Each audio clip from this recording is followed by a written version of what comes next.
Continuando a leitura, João mostrou que ele começou a sua carta assim como em Gênesis, e ele vai começar a revelar as coisas espirituais de Gênesis, pelo menos algumas. Ele estava no princípio com Deus. Verso 3. Todas as coisas foram feitas por intermédio dele, e sem ele nada do que foi feito se fez. Nele estava a vida, e a vida era a luz dos homens. A luz resplandece nas trevas, e as trevas não prevaleceram contra ela. Ele está falando do princípio ou não está? Já falou no princípio, criou Deus os céus e a terra. No princípio era o verbo, já mostrou que Jesus estava com o Pai criando as coisas, e fala, nele estava a vida, e a vida era a luz dos homens. Em quem estava a vida? Em Jesus. E Jesus era a luz dos homens. Lembra que Jesus, quando vem, ele fala, eu sou a luz do mundo. Quem anda comigo não anda nas trevas. Então, quando Deus disse, haja luz, era um pré-anúncio da vinda do seu Filho sobre nações que estariam em trevas. E nele estava a vida, e a vida era a luz dos homens. Poderia ser também, nele estava a luz, e a luz era a vida dos homens. Mesma coisa. Isso quer dizer que os homens estariam mortos em ofensas e pecados, em trevas, e precisaria ser iluminado pela vida de Cristo. A luz resplandece sobre as trevas. Haja luz, a luz resplandeceu, e as trevas não prevalecem contra ela, porque através da luz as trevas dissipam. Mas tem mais uma revelação aqui, que eu vou mostrar já já. Aí João fala o seguinte, houve um homem enviado de Deus, cujo nome era João. Este veio como testemunha, a fim de dar testemunho da luz, para que todos crescem por meio dele. João Batista, que veio no espírito de Elias, era testemunha. Ele não era luz, mas veio para dar testemunho da luz, pois a verdadeira luz, que ilumina todo homem, estava chegando ao mundo. Aí, irmãos, vai acontecer uma coisa maravilhosa aqui. João ele vai estar contando eventos. Pode ler João 1 inteiro. Ele vai estar contando eventos. E aí, olha o que vai acontecer. Ele já tocou no dia da criação. João sabia que um dia para Deus representaria 1 milênio. Sabia de tudo isso. Sabia dessas revelações que eu estou falando. E ao desdobrar a revelação que ele está anunciando no Evangelho, João 1:29, presta atenção. No dia seguinte, eu coloquei aqui os dias seguintes certinho, né? Como você está vendo no celular. Então calcula isso comigo. No dia seguinte, João viu a Jesus, que vinha para ele e disse, eis o Cordeiro que tira o pecado do mundo. Eis o Cordeiro que tira o pecado do mundo. No mesmo Evangelho, no mesmo capítulo, João fala que Jesus se fez carne e habitou entre nós, mas a palavra no grego é se tabernaculou em nós, de maneira que João também vai estar falando das festas. 7 festas, 7 dias da criação. Mas o mais importante do vídeo agora é isso. No dia seguinte, João viu a Jesus que vinha para ele e disse, eis o Cordeiro de Deus que tira o pecado do mundo. Aí, verso 29, ele vai contar, fazer um segmento. E de repente, João 1:35, no dia seguinte, João estava outra vez ali, com 2 dos seus discípulos. E ele vai contar mais um pouquinho. Quando chega no verso 43, no dia seguinte, ele está contando dias certinhos. No dia seguinte, Jesus resolveu partir para Galiléia.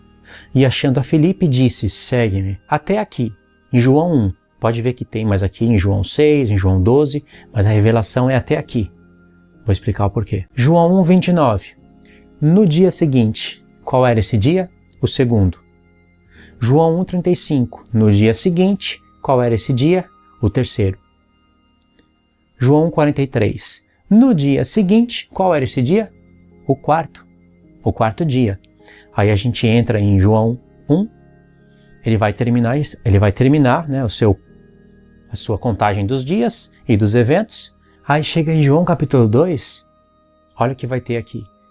3 dias depois, houve um casamento em Caná da Galileia, achando-se ali Jesus, sua mãe e Jesus. Se você tem essa versão, sabe que ela está errada. 3 dias depois, seria o 4º dia, não é? Mas aqui no original está ao 3º dia. Pode ver aqui, 3, ali ó, tripos, terceiro. Você está lendo aqui embaixo, né? Terceiro. Dias é remera, usado como dia, mas a palavra depois, pode ver que eu estou clicando nela, e não tem.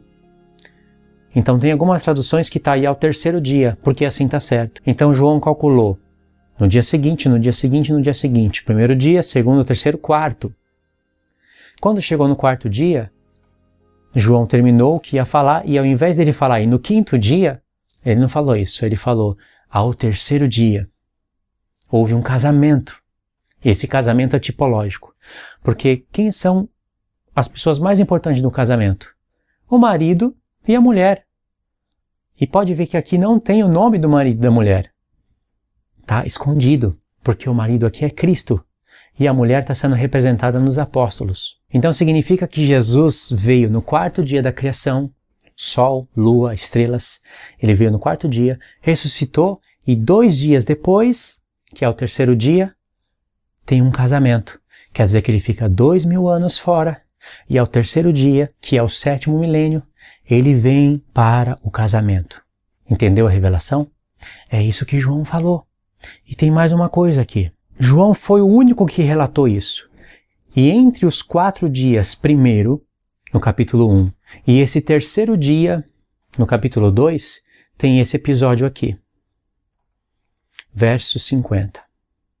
Ao que Jesus lhe respondeu, porque disse que te vi debaixo da figueira, crês? Pois maiores coisas do que estas verás. E acrescentou, em verdade vos digo, que vereis o céu aberto e os anjos de Deus subindo e descendo sobre o Filho do Homem. Vereis os céus abertos e os anjos de Deus subindo e descendo sobre o Filho do Homem. Jesus se colocou aqui como a escada do sonho de Jacó. Lembra do sonho de Jacó? Aquela escada que ligava o céu e a terra? Era Cristo. E nessa escada tinha anjos de Deus subindo e descendo. Olha o que Jesus fez aqui. E olha aonde João colocou esse episódio. O escritor de Hebreus disse que os anjos de Deus trabalham a favor dos que hão de herdar a salvação. Significa que Jesus veio no 4º dia, representado no 4º dia da criação, ele veio no 4º milênio, e ele se tornou a escada que liga o céu e a terra. Anjos de Deus começaram a trabalhar para todos aqueles que hão de herdar a salvação. Esse trabalho duraria 2 dias, 2000 anos. E quando todos aqueles que estiverem de herdar a salvação, herdarem a salvação, se passaria esses 2 dias e aí viria o terceiro. Um casamento ao terceiro dia. Pegou a revelação? Bom, era isso daí que eu queria falar para vocês, irmãos. É muita revelação. Eu acho isso maravilhoso, impressionante. Tem mais coisas para se falar, sempre vai ter mais coisas para se falar, mas esse vídeo eu quis deixar ele pequenininho com essas informações essenciais, tá bom? Eu queria que vocês deixassem o comentário abaixo, porque eu quero ver o que vocês entenderam. Se vocês acharam que isso é por acaso, pode ter alguém que fale, Luiz, isso bateu tudo por acaso, desde o começo do vídeo, do 144, das contas. Isso daí é uma coincidência, não é isso que a Escritura está falando. Eu queria ver se você pensa assim, pode deixar o seu comentário abaixo. Eu acredito que isso é uma tremenda revelação da palavra. Pontos que são conectados uns nos outros. E se você assistiu o primeiro vídeo dos 144 mil, isso está fazendo mais sentido ainda para você. Se você não assistiu, assista o vídeo também. O link está na descrição. Que Deus abençoe a sua vida. Em nome do Senhor Jesus, que Deus possa acrescentar revelações da palavra na sua vida, porque isso alegra o nosso coração. Não é verdade? Da vontade de ler a Escritura nos conecta com Deus de maneira mais íntima. Não se esqueça de deixar o like no vídeo, compartilha ele no Face e se inscreva no canal caso você não tiver inscrito. E a gente se vê no próximo vídeo.